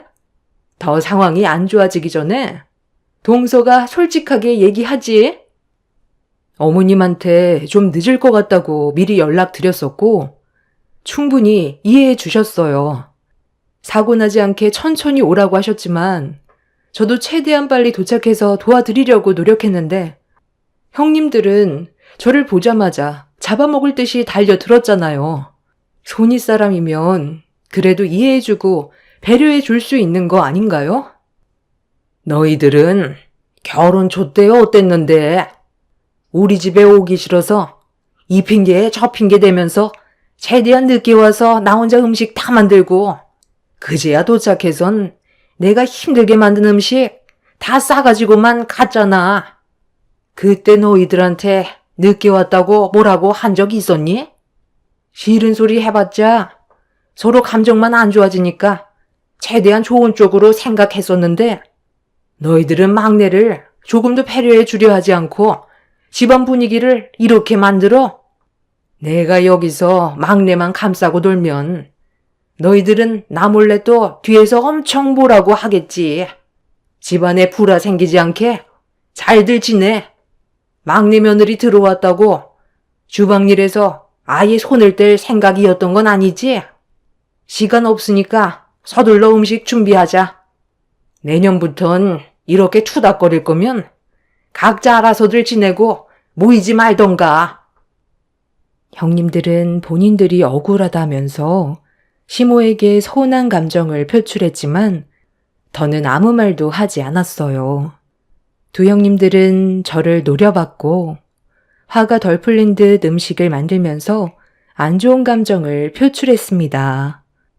그렇게 주방에 냉전이 흐르는 상태로 어찌어찌 겨우 음식을 만들었고 모두가 한자리에 모여 식사를 하게 됐는데 남자들과 다르게 여자들은 이미 분위기가 차가워져서 표정이 어두웠었고 이런 상황을 눈치챈 남자들은 여자들 눈치를 살피면서 조심스럽게 대화를 이어나갔어요. 하지만 형님들은 말 한마디 하지 않은 채 굳은 얼굴로 식사를 하고 있었습니다. 시몬은 여자들 문제니 신경 쓰지 말라면서 다른 쪽으로 분위기를 반전시키길래 저도 웃을 기분은 아니었지만 그래도 최대한 상황을 좋게 만들려고 어색한 미소로 시부와 아주어머님들이 물어보는 질문에 답을 하고 있었습니다. 그런데 아무 말 없이 음식에만 집중을 하던 두 형님들이 갑자기 저희 남편한테 이해할 수 없는 질문들을 던지면서 주방 안의 공기를 또다시 무겁게 만들었어요. 서방님은 동서가 뭐가 그리 좋아서 결혼까지 한 거예요? 저는 딱 봐도 어떤 성격을 가지고 있는 사람인지 단번에 알겠던데. 나중에 결혼한 거 땅을 치고 후회하겠어요. 좀 전에 주방에서 한바탕 난리가 났었거든요. 남자들끼리 밖에서 건물 보수하느라 모르고 있었겠지만 폭풍이 휘몰아 쳤었거든요. 동서가 들어오기 전까진 저희 정말 조용히 잘 지내고 있었던 거 알죠? 미꾸라지 한 마리가 물을 흐린다더니 볼 것도 없는 동서 하나가 들어와선 집안을 분열시키네요. 같은 회사에서 근무하다 보면 서로 가까워지는 건 당연하겠죠. 그런데 그게 진정한 사랑일까요? 업무상 친해진 걸 호감으로 착각하고 있는 거라곤 생각 안 해봤어요? 제 주위에서도 같은 회사에서 근무하다가 진정한 사랑의 감정이 아니었다는 걸 뒤늦게 알게 돼서 이혼을 하게 되는 부부들 여러 봤거든요. 제가 봤을 때 서방님도 그런 쪽에 속할 것 같아서요. 동서가 성격이 장난 아니더라고요. 웬만하면 식사 자리에서 이런 말 안 하려 했는데 다들 동서의 겉모습에 속고 있는 것 같아서요. 형수님, 말이 좀 심한 것 같은데요? 우리가 좀 늦게 온 것 때문에 그런 것 같은데 제가 좀 늦을 것 같다고 미리 연락드렸었거든요. 우리 장인 장모님께서 아침 식사 같이 했으면 좋겠다고 하셨을 때 이 사람은 늦을까봐 서둘러 가겠다고 한 거. 첫 명절이라 저도 장인 장모님과 같이 식사하고 싶어서 제가 고집 부려서 아침 먹고 왔습니다. 그게 이 사람 잘못은 아니잖아요. 제 판단하에 움직인 건데 저한테 뭐라고 해야지 왜 아무 잘못도 없는 이 사람한테 열을 올리는 거예요? 어머머머, 서방님 와이프라고 지금 감싸고 도는 거예요? 정말 어이가 없네. 내가 이런 말까진 안 하려 했는데 동서가 우리와 한솥밥 먹을 정도의 위치는 아니잖아요. 근본도 없는 집안에 검정고시 출신이면서 고래 금융기업 회사에는 또 어떻게 취직했대? 그 회사에서 남들 커피나 타주면서 잡일이나 하겠지. 말 다 했어요? 형님, 저한테 뭐 자격지심 같은 거 있나요? 아까부터 정말 너무들 하네요. 도대체 이런 식으로 상황을 안 좋게 만들어서 무슨 이득을 보겠다고 함께 식사하는 자리에서까지 말을 함부로 하는 거죠? 참을 만큼 참았던 저로선 더는 좋게 넘어갈 수 없을 것 같아 형님의 말을 받아치며 목소리를 높였는데 그 순간 갑자기 저를 보며 영어로 말을 걸기 시작했어요. 옆에 있던 둘째 형님 또한 얼굴을 붉히면서 영어로 빈정대고 있었습니다. 이대 영문과를 나와 학원 강사로 일을 하고 있다는 말을 남편한테 듣긴 했었지만 제 앞에서 영어로 욕을 퍼부을 거라곤 상상조차 하지 못했습니다. 어이가 없어서 두 형님들을 바라보고 있었는데 둘째 형님이 저를 보며 비웃더니 검정고시 출신이라 못 알아듣겠냐면서 대화가 안 통한다고 깔깔거리며 큰형님과 얼굴을 마주보면서 웃고 있었어요. 번데기 앞에서 주름 잡는다고 두 형님들의 행동이 너무 유치해서 상대조차 하고 싶지 않아 말을 섞지 않았습니다. 그런 저를 보며 계속 놀리던 두 형님한테 화가 머리끝까지 올라온 남편이 자리를 박차면서 일어나 그만하라고 소리를 지르는 순간 남편 옆에 앉아있던 시모가 벌떡 일어나시더니 식탁 중앙에 올려져 있던 육전을 양손으로 들어 올려 두 형님들의 면상을 향해 사정없이 올려쳤습니다.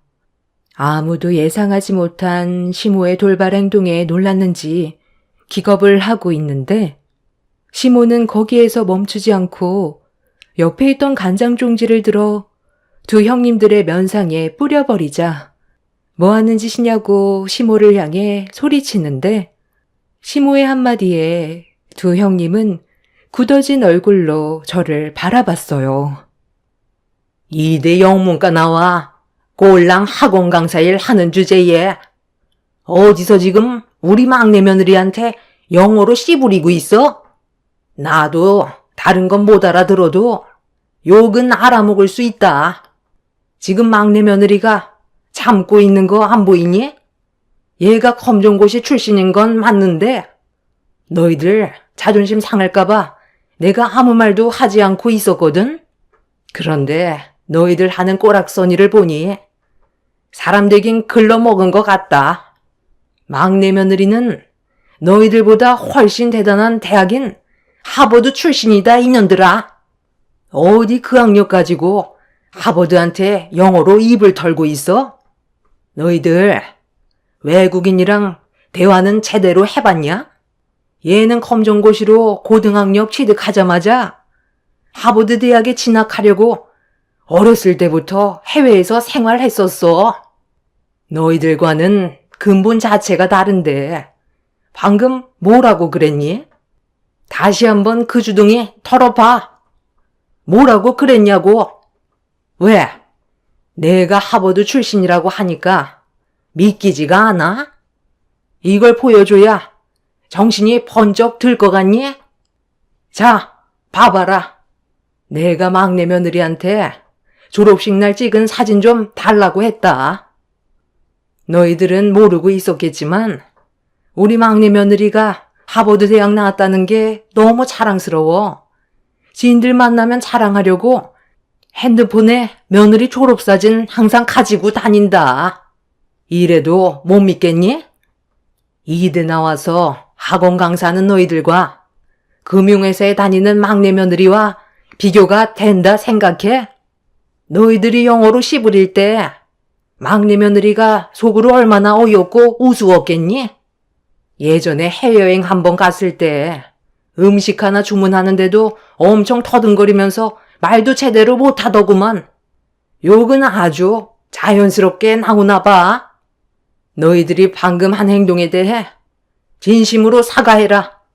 꼴에 먼저 시집왔다고 형님 대접받으려고 하는 거 내가 중간에서 계속 참견하면 싸움만 커질까봐 최대한 참고 있었는데 더는 그 꼴 못 봐주겠다. 당장 막내 며느리한테 진심으로 사과 못해? 아까부터 눈치 줬으면 적당히 할 것이지. 가만히 있으니까 집안을 아예 풍비박산 만들려고 그래? 못들 하고 있어. 당장 욕한 거 사과하래도. 시모는 두 형님들이 꿈쩍도 하지 않자 상의에 올려져 있던 음식들을 맨손으로 주워들어 형님들 얼굴에 던지려 하고 있었어요. 상황이 점점 악화가 되자 시부가 시모를 모시고 겨우 방으로 들여보냈어요. 방 안에서도 두 형님들을 가만두지 않겠다면서 동네가 떠나갈 정도로 소리를 질렀습니다. 두 형님은 시모가 방으로 들어가자마자 저에게 왜 하버드 대학 나온 걸 얘기하지 않았냐고 물어봤어요. 제가 처음 시댁에 인사드리러 갔을 때 형님 네애들은 자리에 없었어요. 그때가 아마 수능 시험이 바로 코앞이라 학원 강사 일을 하던 형님들은 정신없이 바쁜 날들을 보내고 있어서 제가 시모와 나눈 대화에 대해 전혀 알지 못하고 있었습니다. 시모는 두 형님들의 성격을 이미 알고 있어서 그랬는지 하버드 대학에 졸업했다는 걸 알게 된다면 자존심 상해할까봐 시모가 나중에 상황 봐서 얘기하신다고 하길래 저는 묵묵히 가만히 있었습니다. 그리고 남편과 결혼 이후 제가 하버드 졸업생이라는 걸 말하게 될 상황도 없었어요. 결혼 이후 각자 정신없이 지내다 보니 첫 명절날 제대로 얼굴을 보게 된 거였고, 그전에는 얼굴 마주칠 일이 없던 거였죠. 두 형님들은 상당한 충격을 받았는지 얼떨떨해하며 자리에서 일어나지 못하고 있었어요. 남편은 그만 방으로 들어가는 게 좋겠다면서 저보고 먼저 일어나자고 하길래 저도 두 형님들에게 더는 할 말이 없어서 조용히 방으로 들어왔어요. 붉어진 얼굴은 자신들의 행동이 얼마나 창피한 일인지 뒤늦게 깨닫게 된 걸 여실히 보여주었죠. 저는 처음부터 하버드 대학교에 진학하려고 이미 부모님의 도움을 받아 준비를 하고 있었어요. 하버드 대학에 진학을 하기 위해선 미국 수능인 SAT라는 시험을 봐야 하는데요. 이 시험이 미국 학교 기준으로 고등학교 2학년이 치르게 되는 시험이라 이 시험을 외국인이 치르기 위해서는 고등학력이 필요하기 때문에 고등학교를 졸업해야 되는데 저는 졸업장을 취득하기 위해 학교 생활의 시간이 너무 길다고 느껴져 학력 인정을 받기 위해 검정고시를 치렀던 거였어요. 그렇게 시간적으로 여유가 생긴 저는 해외에서 추가적으로 공부를 하게 되었고 원하던 하버드 대학에 진학을 할 수 있었습니다. 그렇게 시댁 집안 상황이 엄청 안 좋아졌었는데 큰형님이 저와 잠깐 대화 좀 하자면서 노크를 하길래 남편이 문을 열어줬는데 두 형님들이 제 눈치를 보면서 방으로 들어왔어요. 큰형님은 동서들끼리 대화하고 싶다면서 남편한테 자리 좀 비켜달라며 부탁을 했어요. 그리고 잠시 뒤 둘째 형님이 저에게 먼저 말을 걸었습니다. 동서, 오늘 있었던 일들에 대해서는 내가 정말 미안하게 생각해. 형님도 어른답지 못한 행동으로 집안 분위기를 안 좋게 만들었던 부분에 대해 후회하고 있어. 서로 오해가 쌓여서 생기게 된 일이니까 우리 좋게 풀자고. 이대로 가다간 어머님한테 뼈도 못 추리겠어. 동서도 아까 어머님 성격 봤지? 한번 터지게 되면 좀처럼 화를 가라앉히지 못하셔. 상황을 빨리 정리하지 않으면 이번엔 정말 머리채 잡힐지도 모른다고. 지금도 방 안에서 아버님이 나오지 못하게 말리고 있으니까 소리만 지르고 계시잖아. 우리 여기에서 좋게 해결 보자. 앞으로 동수한테 잘할 테니까 좀 전에 했던 말들 전부 잊어버려. 나도 정말 미안하게 생각해. 서로에 대해 제대로 아는 것도 없었는데 동서를 함부로 판단해서 이런 문제가 생긴 것 같네. 절대 억하심정 같은 건 없었던 거 알지? 동서를 얼마나 봤다고 그런 게 있었겠어? 그리고 내가 하나 부탁할 게 있는데 현재 우리 학원 사정이 많이 어렵거든. 예전에는 페이 강사로 일을 하다 보니 생활의 부족함을 잘 몰랐었는데 결혼하고 나서 둘째 동서네랑 성공해보겠다고 동업을 했었거든.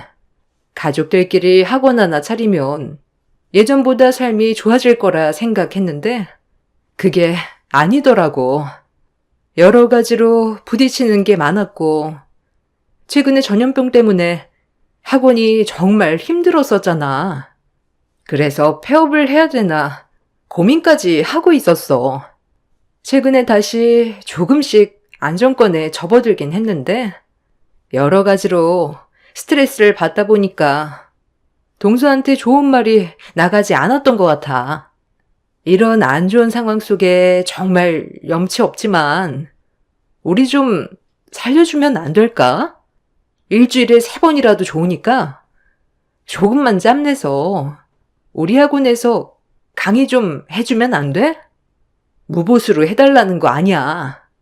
당연히 돈은 주겠지만 우리 형편이 많이 안 좋아서 생각했던 것보다 많이 줄 순 없겠지만 그래도 우리 학원에 하버드 출신인 동서가 강의를 한다고 하면 입소문이 나게 될 테고 그렇게 되면 학원 운영에 도움이 될 것 같은데 정기적으로 해주면 좋겠지만 동서도 많이 바쁘니까 딱 3번, 아니 1번이라도 도와주면 안 될까? 내가 이렇게 부탁할게. 아까는 식구들이 많아서 자존심 때문에 진심으로 사과를 못했는데 동서가 원하면 내가 무릎이라도 꿇을게. 그러니 우리 좀 살려주라. 지금 솔직하게 말해서 입에 풀칠하는 것도 힘든 상황이야. 주위에 경쟁 입시 학원이 많아서 아주 죽을 맛이라고. 그래, 막내 동서. 오죽했으면 형님이 무릎까지 꿇으려 하겠어. 그만큼 절박해서 그래. 앞으로 우리가 동서한테 상처되는 말이나 차별 같은 거 절대 하지 않을 테니까 한 번만 도와줘. 가족 좋다는 게 뭐야. 이럴 때 서로 돕는 게 좋지 않겠어? 좀 전에 있었던 안 좋은 상황들은 서로에 대한 오해로 시작된 거니까 이해해 줄 수 있는 거지? 두 형님네들은 강사들끼리 만나서 눈맞아 결혼을 했고 확장을 하기 위해 직접 학원을 차렸는데 전염병 여파로 인해 운영이 많이 힘들어졌다는 걸 남편한테 듣기는 했었어요. 그런데 이런 안 좋은 상황 속에 저에게 부탁을 하게 될 거라곤 전혀 예상하지 못했었죠. 두 형님은 학생들에게 긍정적인 에너지를 줄 수 있게 격려가 되는 강의를 해주면 된다고 부탁했지만 그 전에 이미 크게 상처를 받아서 형님들의 부탁을 바로 들어줄 수가 없었습니다. 결국 생각해 보겠다는 말로 마무리 지었지만 제가 두 형님들과 좋게 풀어야 모든 상황들이 안정을 되찾게 될 것 같아 최대한 좋은 쪽으로 해결을 보게 되었습니다. 그렇게 힘들어질 것 같았던 심각한 상황들은 정리가 되었고 시모도 좋게 풀었다는 한마디에 더는 아무 말도 하지 않으셨어요. 그렇게 저는 설 명절이 끝나고 하루 일정을 잡아 시간을 내어 형님 학원에 1일 초빙 강사로 강의를 하게 되었습니다. 그날 이후 학생들의 반응이 좋았는지 형님들은 저에게 추가적으로 몇 번 더 요구를 했지만 마지못해 들어주긴 했었는데 저도 업무가 많이 바쁜 상태라 시간을 빼는 게 쉽지 않았어요. 그런데 한두 번 정도 도와주면 될 것 같았던 일들이 계속해서 제가 초빙 강의를 해주길 바라는 형님들과 또다시 조금씩 마찰이 생기게 되었습니다. 한 달에 한두 번 하는 것도 쉽지가 않은데 형님들의 지속적인 요구를 거절하는 것도 쉽지가 않더군요. 그래서 최대한 일정을 조절해서 도와주고 있긴 하지만 이번 추석 명절 때 두 형님들한테 확실하게 그만해야 될 것 같다고 얘기하려고 생각 중입니다. 호의가 계속되면 당연한 권리로 생각한다던데 정말 그런 거 같더라고요. 제 사정을 이해 못 해주고 본인들 사정만 얘기하는 형님들한테 너무 서운했었어요. 이 문제로 또다시 서로 얼굴을 붉히게 될까봐 걱정이 많지만 한 번 아닌 사람들은 정말 아니라는 걸 이번 일을 통해 많은 경험을 하게 되었습니다. 아마 또다시 폭풍이 휘몰아칠지도 모르겠지만 확실하게 의사표현하고 여기까지만 할 생각입니다. 결혼 생활하는 게 이렇게까지 힘든 줄 몰랐어요. 남편과 단둘이 행복하게 살면 될 줄 알았는데 주변 가족들까지 신경 쓰고 맞춰가야 한다는 게 여간 힘든 게 아니네요. 지금의 상황이 많이 답답하지만 하루빨리 모든 것들이 속 시원하게 정리가 됐으면 좋겠습니다. 제 사연 들어주신 분들 즐거운 추석 연휴 보내시길 바랍니다. 감사합니다. 안녕하세요. 저는 45살 남자입니다. 그동안 참고 살아오면서 여러 번 말을 했었고, 사람으로서 그렇게 하면 안 된다고 경고를 줬는데, 결국 처가에서는 제 말을 무시했고, 그에 따른 결과를 온몸으로 떠안아야만 했습니다. 저희 집안도 그렇고 처가 집안도 못 사는 형편은 아니에요. 넉넉한 집안들이라 금전적으로 부족함 없이 살아오면서 아내와 평범한 결혼 생활을 유지해 오고 있었습니다. 그런데 어느 날 갑자기 처제의 집안에 문제가 생겼다는 연락을 아내를 통해 듣게 되었어요. 퇴근하던 중에 교통사고를 당해 수술을 받고 있다는 말에 저희는 급하게 응급실로 향했고, 한참 동안 수술실 앞에서 동서를 기다리며 눈물을 흘리고 있는 처제를 아내가 진정시키면서 오랜 시간 기다린 결과 수술실에서 나온 동서는 충격적인 모습으로 실려 나오고 있었습니다. 그리고 온 가족이 모두 경악을 하고 말았고, 동서의 모습을 멍하니 바라볼 수밖에 없었네요. 교통사고로 인해 두 팔이 사라져버려 의사에게 물어보니 양팔만 잃은 것만도 감사하게 생각해야 한다며 이것 또한 기적이라는 말을 해왔네요. 알고 보니 동서는 트럭 밑으로 깔려 들어간 상태였기 때문에 생사조차 확답받을 수 없는 상황이었어요.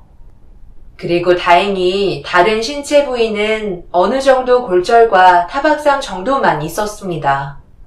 이런 충격적인 결과를 눈앞에서 본 처제는 오열을 하면서 앞으로 어떻게 살아야 하냐고 병실을 눈물바다로 만들어 놓았어요. 그리고 한참 뒤에 눈을 뜬 동서를 모두가 지켜보고 있었고, 동서 자신도 양팔이 없다는 현실에 눈물을 멈추지 않았습니다. 한순간에 동서의 삶이 나락으로 떨어지는 걸 두 눈으로 목격하게 되니 제 마음이 너무 안 좋았어요.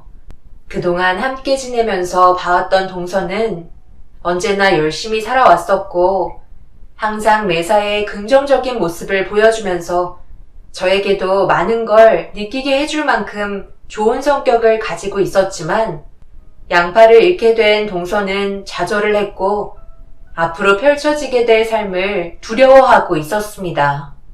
그런데 처제도 충격이 상당했는지 동서에게 한탄을 하면서 차라리 이런 모습으로 살아갈 바엔 세상을 떠나지 그랬냐고 괴로워하면서 병실 밖으로 뛰쳐나갔네요.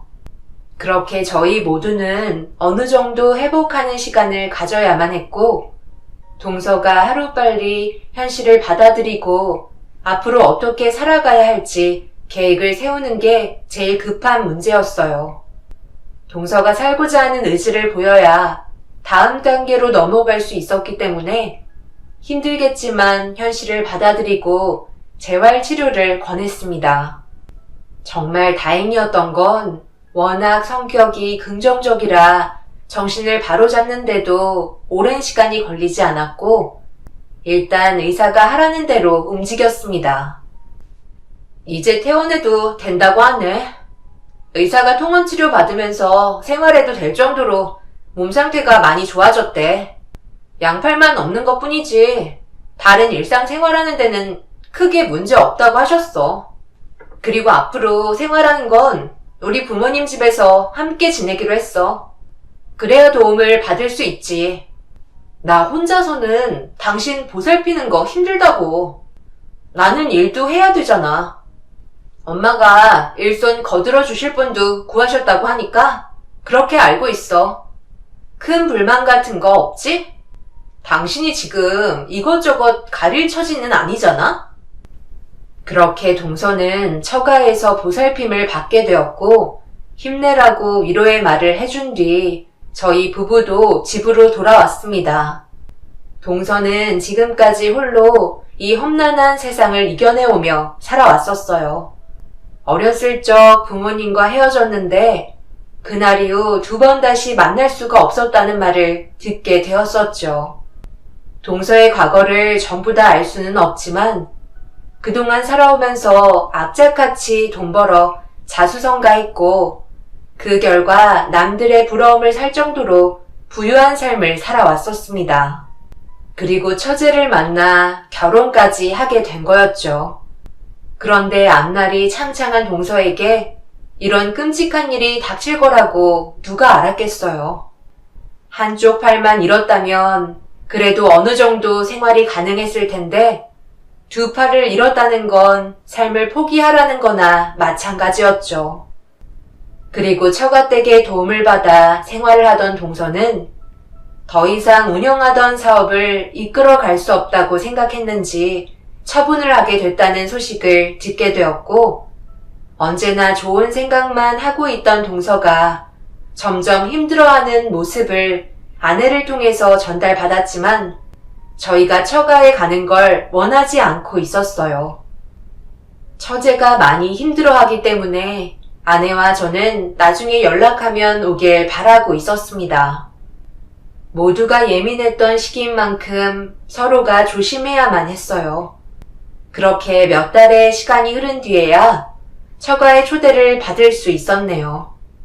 그런데 모두가 식사를 하고 있는데 동서가 자리에 안 보여 처제에게 물어보니 요즘 심리 상태가 안 좋다면서 혼자 쉬고 싶어 한다고 얘기하길래 방에서 나오지 않고 혼자 있는 동서에게 다가가 앞으로 어떻게 살아갈 건지에 대한 계획을 들어보려 물어봤네요.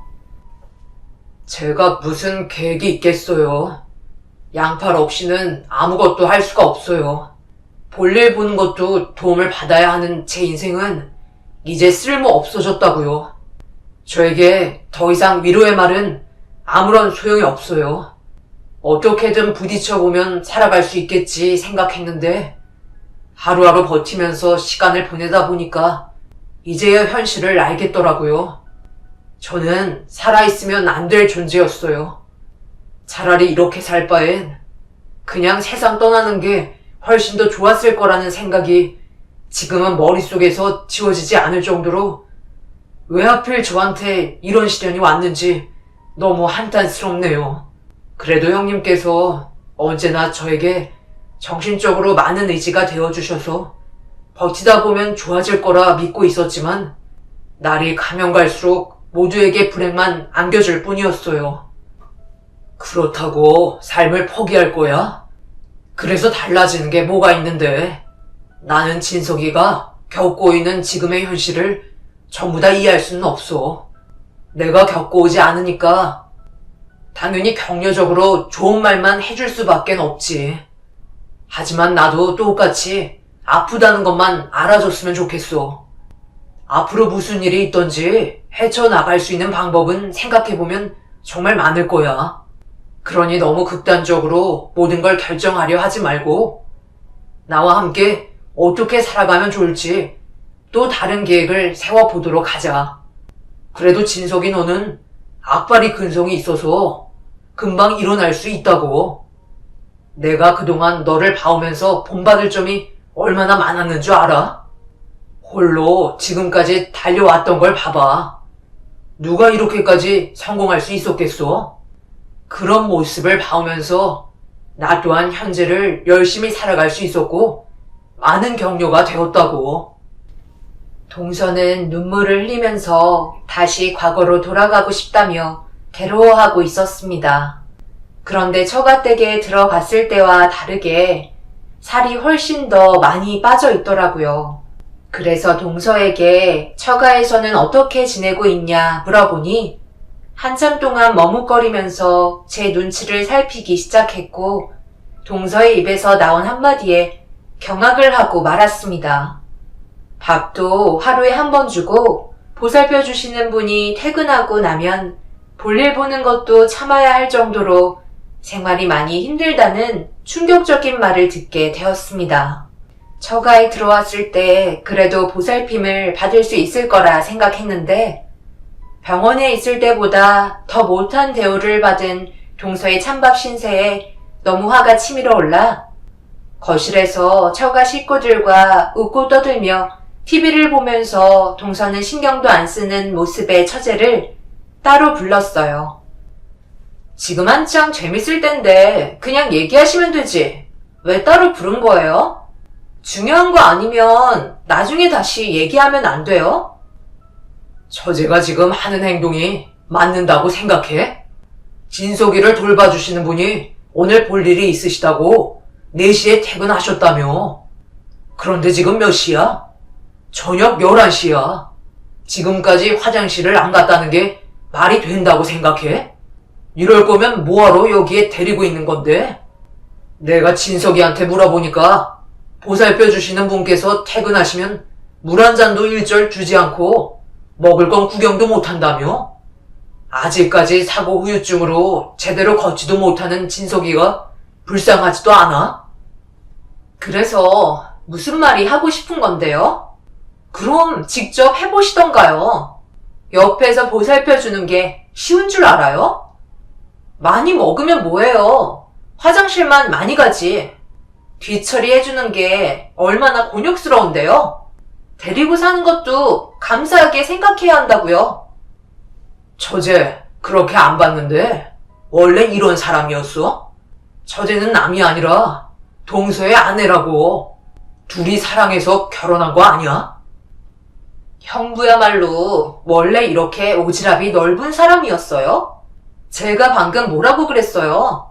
저 인간 보살펴주는 게 힘들다니까요? 그럼 직접 하시던지요. 우리도 최선을 다하고 있는데 도대체 뭐가 문제예요?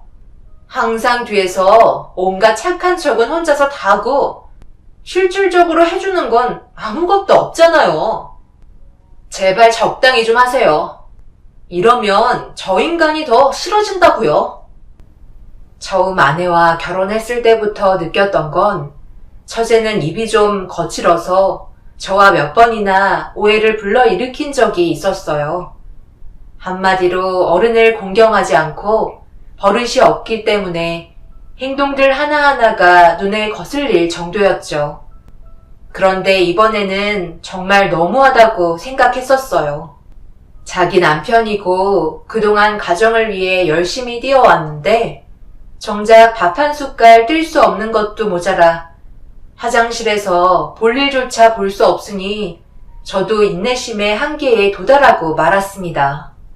처갓집이 예전에 한번 위태로웠던 적이 있었어요. 그때 저도 도와드렸지만 동서가 처가를 위해 많은 것들을 도와주었고 다시 예전으로 돌아갈 수가 있었죠. 그때 당시 금전적으로 상당한 도움을 줬던 걸로 알고 있습니다. 본인들 사정이 어려울 때는 온갖 비위는 다 맞추고 장인 장모님께서도 유서방 하면서 원하는 걸 얻을 때까지 알랑방귀 끼면서 다 받아내놓고 정작 동서가 어려움에 처하니까 과거에 도와줬던 걸 감사하게 생각하며 도움을 주는 게 아닌 등을 돌려버린 처가 식구들을 용서하고 싶지 않았습니다. 그리고 순간적으로 머릿속에 스친 생각은 제가 동서의 위치였다면 똑같은 대우를 받았을 거라는 걸 알 수 있었습니다. 만약에가 아닌 확신이었던 건 처제와 언성을 높이며 싸우고 있는 저희 쪽으로 달려오신 장인 장모님과 아내가 전부 처제의 옆에 서서 저를 죄인 취급하는 것 마냥 따가울 정도의 시선으로 쳐다보고 있었고 처가 식구들이 뒤에 받쳐주자 처제는 더욱더 기가 올라 저에게 막말을 퍼붓기 시작했어요. 그런데 아내는 처제의 잘못된 행동에 아무런 대응도 하지 않고 저를 바라보면서 제가 처제에게 뭐라고 하는 태도가 이해할 수 없다며 되려 큰 소리로 저에게 화를 내고 있었습니다. 당신 갑자기 왜 그래? 이 문제는 내 동생이 알아서 하는데 왜 당신이 참견하는 거야? 그냥 좀 내버려둬. 그게 지금 할 말이야? 방에 누워있는 사람이 누구야? 동물이야? 한 가정을 위해 그동안 땀 흘리면서 열심히 살아온 집안의 가장이라고. 그런데 이런 식으로 대접해주는 게 맞는 거야? 양팔을 잃었다고 어떻게 사람들이 전부 다 바뀔 수가 있지? 지금 당신도 그렇고 처제나 장인 장모님의 모습을 보면 그동안 동서를 보면서 무슨 생각을 했는지 확실하게 알 것 같네. 부모 없이 자라왔는데 돈은 많으니까 최대한 이용하려고 결혼한 거잖아. 내 말이 틀려? 아니면 말을 해보던가. 형부, 내가 이런 말까지 안 하려 했는데 똥인지 된장인지 꼭 먹어봐야 아는 거예요? 그렇게 생각하시고 보셨다면 그게 맞는 거겠죠. 저희 입에서 무슨 말이 나오길 원하는 건데요. 절대 그런 거 아니고 지금 우리도 너무 힘들어서 그랬어요. 앞으로 저 사람 잘 보살펴 주도록 할게요. 당연히 우리가 받아먹은 게 많으니 이 정도 희생은 받아들여야죠. 이런 말을 듣고 싶으셨어요? 언니는 어떻게 형부랑 지금까지 먹고 살면서 애까지나 결혼 생활을 유지한 거야? 나보다 언니가 더 대단한 것 같아. 정작 와이프인 내가 가만히 있는데 조용한 집구석에 불을 지피고 있어. 이건 자네가 잘못했네. 우리가 유서방에게 그동안 얼마나 노력하면서 희생했는 줄 아나? 그런데 말버릇이 그게 뭐야? 어떻게 장인이 앞에 있는데 내 딸들에게 소리를 질러? 그럼 자네가 유서방 평생 데리고 살 텐가? 그것도 아니면서 뭐하러 이런 분란을 만들어 서로의 감정을 상하게 만드는 거야? 얼굴 꼴도 보기 싫으니까 당장 내 집에서 나가게. 저가 식구들은 하나같이 제 의견을 존중해주는 사람들이 없었어요. 발은 안으로 굽는다고 결국 제 아내까지 처제의 편에 서서 저를 이상한 사람 취급하며 이해할 수 없다는 듯 쳐다보았고, 동서가 이런 식으로 대우를 받는 건 타당하지 않다고 생각해 제가 보살펴 주겠다며 소리를 지른 뒤 방에 들어가 동서를 휠체어에 앉힌 뒤 화장실부터 들어갔습니다. 그렇게 볼일을 보게 하고 뒤처리까지 깔끔하게 처리해주자 처제와 장인 장모는 얼마나 갈 것 같냐고 저를 바라보며 비웃고 있었네요. 당신 미쳤어? 지금 이게 뭐 하는 짓이야? 제발 적당히 좀 하라고. 내가 왜 이런 꼴을 봐야 하는 건데? 왜? 내가 부끄러워? 당신은 볼일 안 봐? 먹고 싸고 하는 건 다 똑같아. 그게 뭐 어때서? 혼자서 고결한 척 하지 마. 당신 것도 더러운 건 마찬가지니까. 하여간 있는 것들이 더하다니까. 돈도 많으면서 사람도 충원해서 야간에도 도와주실 수 있는 분들 구하면 되는걸. 그거 아까워서 이런 식으로 행동해? 내가 데려갈 테니까 그런 줄 알아. 뭐라고? 정말 갈 때까지 가자는 거야? 내 집에서 왜 이런 꼴을 봐야 하는 건데? 정말 이런 식으로 할 거야? 당신도 똑같아. 그래도 나랑 같은 의견일 줄 알았는데 정작 처제 편을 들었잖아. 내가 만약에 동서와 같은 처지였다면 똑같이 이렇게 했을 거 아니야? 내 말이 틀려? 왜 아니라고 바로 대답을 못해? 우리가 부부 맞냐? 나는 그동안 빈 껍데기랑 살아왔던 것 같다. 속이 알찬 여자랑 살았어야 했는데 그렇게 하지 못한 내 잘못인데 어쩌겠어. 여기까지 해야지. 그럼 애들은 당신은 왜 하나만 생각하고 둘은 몰라?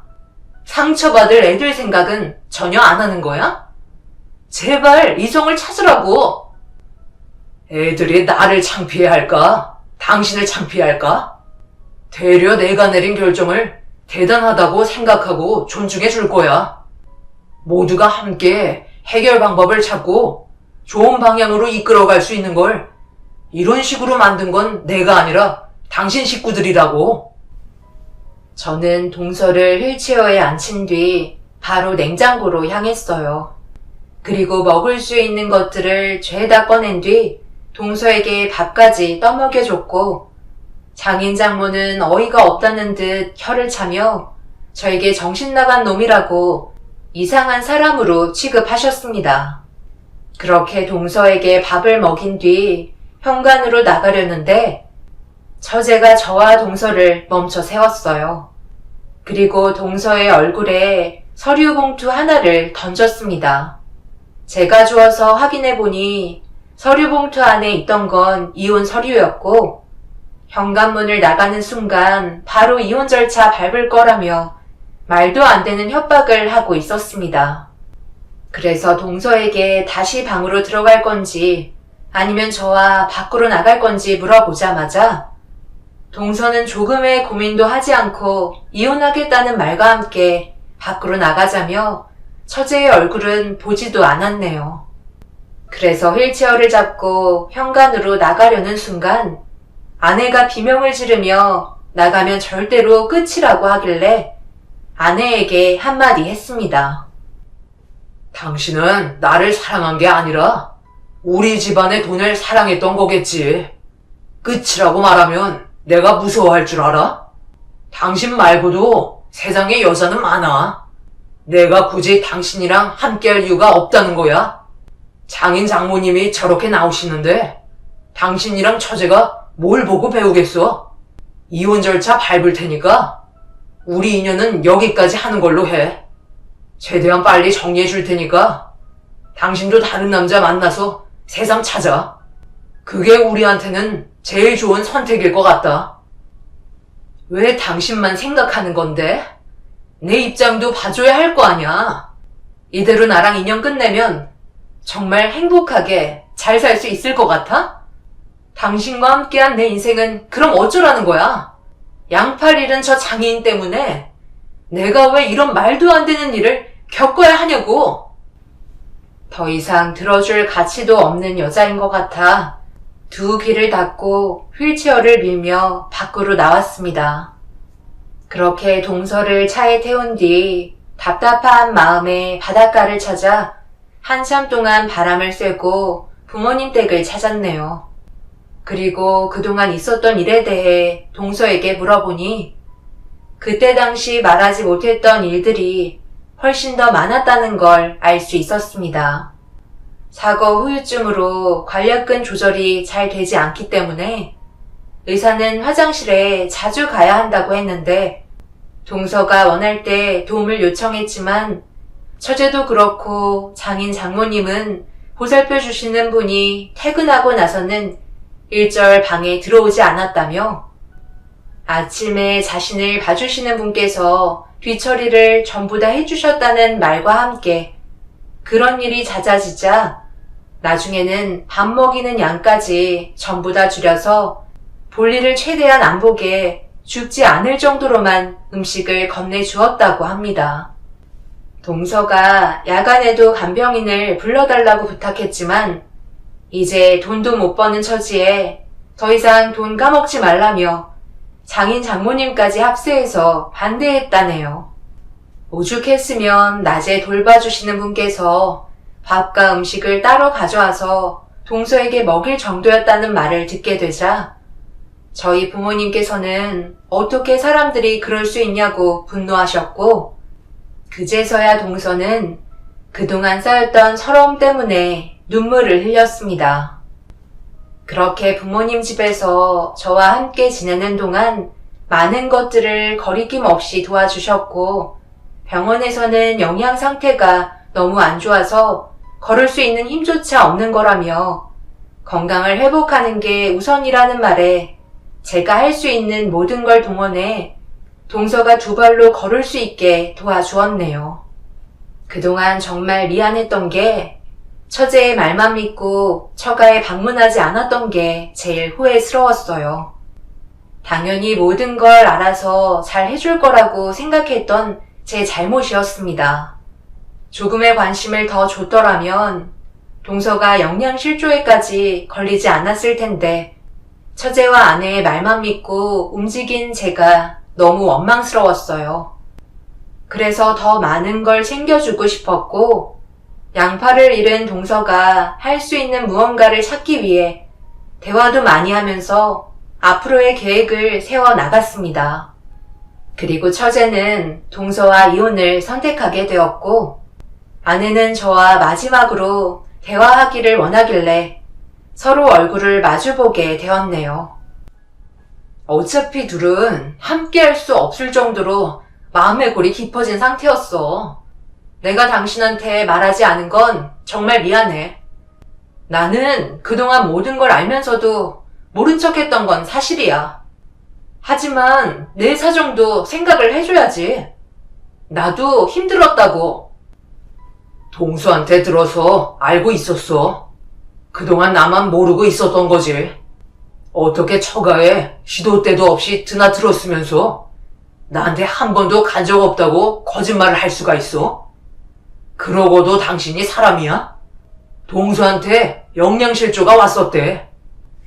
얼마나 못 먹었으면 의사가 놀라기까지 해? 그런데 내가 당신이랑 정상적인 생활을 할 수가 있을 것 같아? 그래서 정말 이혼이라도 하겠다는 거야? 너무 극단적으로 결정하지 말고 제발 이성을 되찾으라고. 나랑 애들 생각은 안 해? 솔직하게 말해봐. 당신 몇 년 전에 세상 떠난 도련님 때문에 그런 거잖아. 한동안 나한테 그동안 못해줬던 것만 생각난다고 매일 오열하면서 괴로워했었잖아. 그래서 제부한테 더 동정하는 거 아니냐고. 도련님 세상 떠난 거랑 제부와 연관 짓고 있잖아. 어떻게 보면 그것도 당신 탓 아니야? 가족여행을 하던 그때 바쁜 동생이랑 안부 전화하고 있었는데 당신이 갑자기 동생이랑 대화하고 있는데 끼어들더니 동생이 근무하고 있는 회사 근처로 여행 왔으니까 얼굴 좀 보게 나오라는 말에 결국 이런 사고가 난 거잖아. 내가 늦었으니까 다음날 회사 출근에 지장 생기니 괜찮다고 몇 번이나 말렸는데 당신은 내 말 무시하면서 내 동생 설득시켜 나오게 만들다가 사고로 세상 떠난 건데 그게 왜 내 탓이야? 내가 얘기하는 건 당신 집안이 그동안 부모 없이 혼자 살아온 동서를 막대했다는 게 화가 치민 거라고. 사람들이 그러면 안 되잖아. 정상도 아니고 사고를 당해서 양팔을 잃었는데 어떻게 그런 식으로 행동을 할 수가 있는 건지 나는 도저히 이해가 안 돼. 내 마음 변하지 않았고 당신과의 인연은 여기서 끝내도록 할게. 더 이상 우리 엮이지 않았으면 좋겠다. 아내는 또다시 제 아픈 마음을 들춰서 고통스럽게 만들었어요. 솔직히 동생이 사고로 세상을 떠난 뒤 항상 동생처럼 가깝게 지내던 관계를 유지했던 동서를 지켜주고 싶었기 때문에 더 이상 고민하지 않았던 건 사실이었습니다. 하지만 아내와 처가 식구들의 잘못은 인간으로서 용서받을 수 없었기 때문에 저는 아내와의 인연을 마무리 지었고 남으로 살게 되었네요. 아이들도 제가 한 결정을 존중해 주었어요. 그리고 아이들 또한 저희 집에서 함께 생활했습니다. 그렇게 동서와 함께 지내는 동안 알게 된 건 사람 마음가짐이 중요한 것 같아요. 처가 식구들은 하나같이 동서를 불편한 존재라고 생각했었기 때문에 모든 것들을 해주고 싶지 않았던 거였지만 저희는 한 가족이라고 생각했었기 때문에 동서를 보살펴 주는 데 있어 불편하다고 생각한 건 하나도 없었습니다. 도움을 주시는 분들도 몇 분 계셨고 최대한 서로에게 힘들지 않게 조금의 문제가 있다면 하나씩 해결해 나가면서 맞춰가고 있었어요. 아이들도 저희 부모님과 제가 진심으로 동서에게 도움을 주니 똑같이 행동하며 배우고 있었습니다. 만약 처가에서 생활했다면 안 좋은 것들만 배우며 살았었겠죠. 제가 한 결정 후회 없고 지금의 인생이 저에게는 황금빛이라고 말할 수 있을 것 같네요. 과거의 제 인생은 제 빛이었지만 지금은 모두가 함께 웃으면서 더욱더 밝아졌습니다. 그리고 이제는 동서가 아닌 제 동생이 된 진석이와 앞으로 해야 할 일이 생겼어요. 철인 3종 경기라는 운동인데 함께 하기 위해 많은 것들을 준비 중에 있네요. 사람 사는 인생 뭐 있나요? 흘러가는 대로 받아들이고 주어진 현실에 최선을 다하며 언제나 밝은 모습으로 인생을 즐기는 게 최고라 생각합니다. 그리고 며칠 전에 애들이 저에게 갑자기 귓속말로 한마디 속삭였는데 아내에게 남자가 생긴 듯 하네요. 애들이 가끔 아내와 시간을 보냈는데 돈도 많고 좋은 남자라며 결혼까지 생각하고 있다고 했지만 만날 때마다 아내가 선글라스를 끼고 있어서 애들이 선글라스를 벗겼는데 얼굴에 멍자국이 많이 있었다고 걱정스러워 하더라고요. 처제가 소개해준 사람이라던데 아무래도 손버릇이 있는 남자를 만나고 있는 듯 보이네요. 저와는 이혼을 했고 이제는 남이 되어버린 상태라 더 이상 아내의 삶에 관여하고 싶지는 않습니다. 그래서 애들한테는 뭐라고 해야 할지 그것도 고민이네요. 제 아이들이 상처 안 받고 잘 넘어갈 수 있는 방법을 알려주시면 감사하겠습니다. 제 사연 들어주신 분들, 오늘 하루도 힘내시고 저희 가족이 앞으로 행복하게 살아갈 수 있도록 많은 응원 부탁드리겠습니다. 여러분들의 인생길 또한 언제나 꽃길이 되시길 바랍니다. 감사합니다.